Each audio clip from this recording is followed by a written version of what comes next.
اب تصور کرو کہ اوپر سورج، پانی بند تھا، خبیثوں نے پانی بند کر دیا، بچوں کے رونے کی آوازیں آ رہی ہیں پیاس کی وجہ سے، اور ان کے دل نرم نہیں ہو رہے۔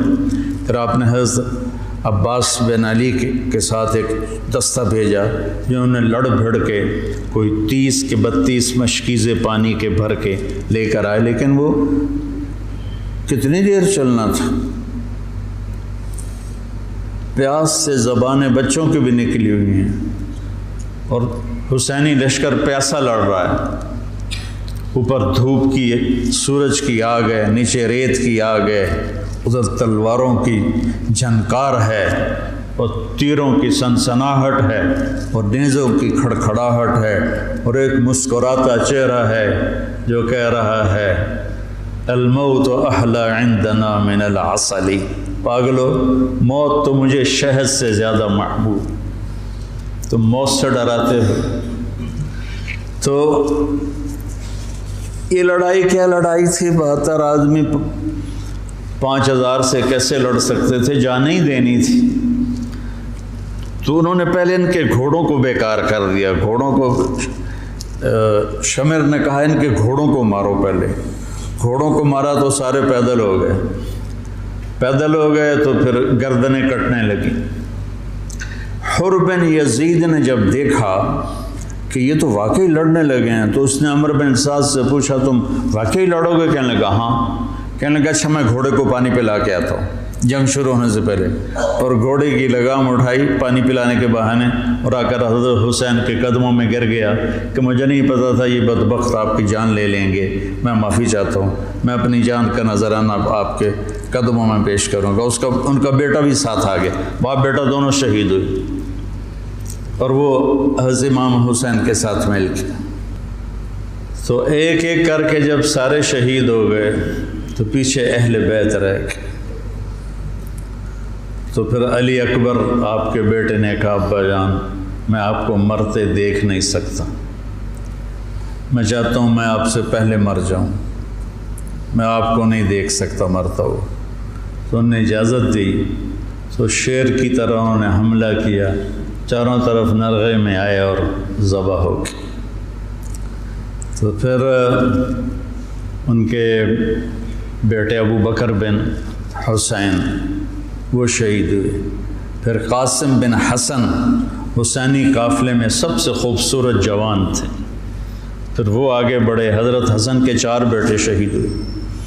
تو جب ان پر تلوار پڑی تو انہوں نے کہا یا عمّا، آئے چچا۔ تو حسین رضی اللہ تعالیٰ عنہ زخمی تنہم داغ داغ شد، سارا بدن خون و خون تھا۔ آپ نے آگے بڑھ کے قاتل پر وار کیا، اس کا ایک ہاتھ کاٹ دیا۔ پھر ان کے سرانے کھڑے ہو کر ایک عجب بات کہی کہ میرے بھتیجے آج تیرا چچا بڑا بے بس، یہ کیا جواب دیں گے اللہ کے نبی کو قیامت کے دن کہ انہوں نے ان کی اولاد کو ہی ذبح کر دی۔ تو ان کی لاش کو اٹھایا اور پیچھے جا کے رکھ دیا۔ اس طرح ایک ایک کر کے مسلم بن عقیل کے عبد الرحمن عبداللہ شہید ہوئے، حضرت عبداللہ بن جعفر کے عون اور محمد شہید ہوئے، حضرت حسن کے ابو بکر عبداللہ اور قاسم شہید ہوئے، عثمان شہید ہوئے، آپ کے اپنے بیٹے حضرت علی کے عبداللہ، محمد، عثمان، جعفر، عباس، حسین 6 شہید ہوئے۔ اور پھر جب آخر میں آپ رہ گئے تو آپ نے اپنے چھوٹے بیٹے عبداللہ کو بلایا، آپ زخمی ہو چکے تھے، بہت پہلے قتل کیے جا سکتے تھے لیکن ہر کوئی ڈائریکٹ وار کرنے سے ڈر رہا تھا۔ تو آپ نے عبداللہ کو بلایا، 2 سال ان کی عمر تھی، ان کو لے کے گود میں بٹھایا، ان کا خیال تھا کہ یہ ظالم بچے کو تو معاف کر دیں گے، لیکن ایک ابن الموقد تھا کوفے کا، اس نے تاک کے تیر مارا، تیر خطا بھی ہو سکتا تھا لیکن تقدیر کا امتحان ابھی باقی تھا، تو تیر سیدھا اس بچے کے گلے میں آیا۔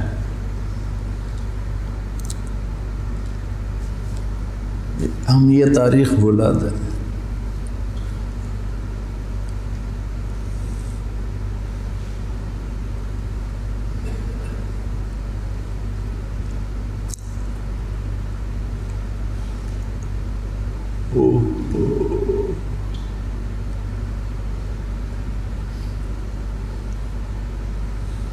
جب عبداللہ کی گردن ڈھلکی،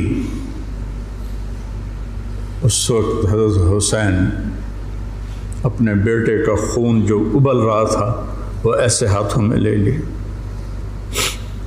اور یوں آسمان کی طرف اٹھا۔ کیا حال ہوا ہوگا اس وقت زمین آسمان کی مخلوق، آسمان کے فرشتوں کا۔ اے اللہ، تو مجھ سے راضی ہے تو میں تجھ سے راضی، لیکن ان سے انتقام تو ہی لینا۔ انہوں نے تیرے نبی کی اولاد کو ذبح کر دی۔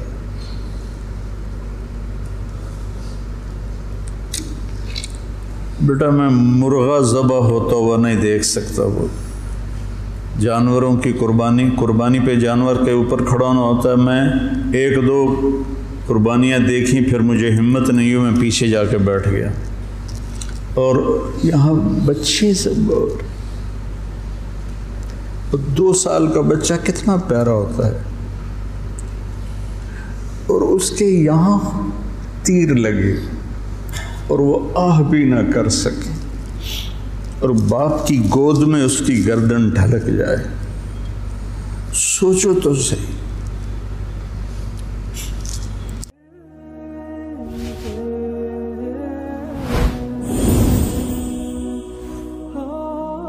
کیا ایسے معصوم بچے جن کے پاس مواقع نہیں ہیں کہ وہ تعلیم حاصل کر سکیں اور معاشرے کا، ملک کا اور قوم کا باعزت فرد بن سکیں، کیا ہمیں ان بچوں کو موقع نہیں دینا چاہیے کہ وہ آگے بڑھیں اور معاشرے کے اندر اپنا مثبت کردار ادا کریں؟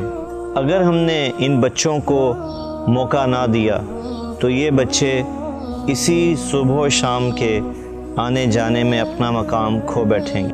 اسی لیے MTJ فاؤنڈیشن لا رہا ہے یتیم اور غریب بچوں کے لیے اسکالرشپ کا پروگرام۔ اب ہمارا بچہ پڑھے گا، آگے بڑھے گا اور انشاءاللہ سارے جہان کو منور کرے گا۔